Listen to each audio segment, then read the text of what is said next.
रामकृष्ण हरी. मी हब्बापाय advocate Maharudra Maharaj जामखेडकर. एक परवाची गोष्ट एका हॉस्पिटलजवळ मी चाललो होतो. त्यावेळेस काही व्यक्ती मला त्या ठिकाणी भेटल्या.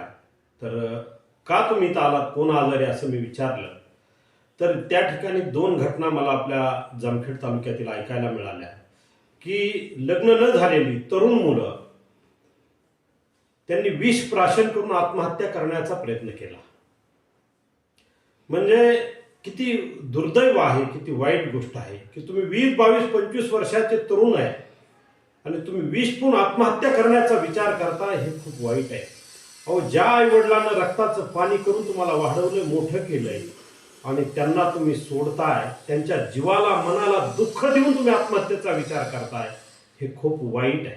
म्हणून माझी तमाम या देशवासियातील, महाराष्ट्रातील सर्व माता भगिनींना, माझ्या बंधूंना, भगिनींना माझी विनंती आहे की आत्महत्या कोणी करू नका. तुम्हाला राग आला, पाहुण्याच्या गावाला जा, मंदिरात जा.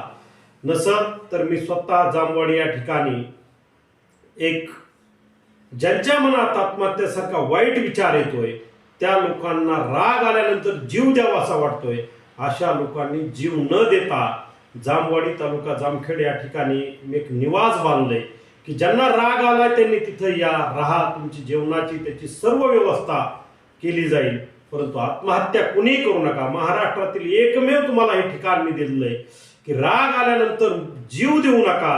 राग आल्यानंतर तुम्ही या ठिकाणी या.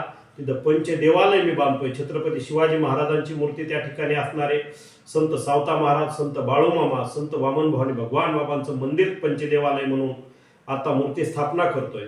आत्महत्या कोणी करू नका. त्या ठिकाणी या, आपला राग शांत करा, मित्राकडे जा, पाहुण्याच्या गावाला जा, पण आत्महत्या कुणीही करू नका, एवढी कळकळीची विनंती करतो. रामकृष्ण हरी.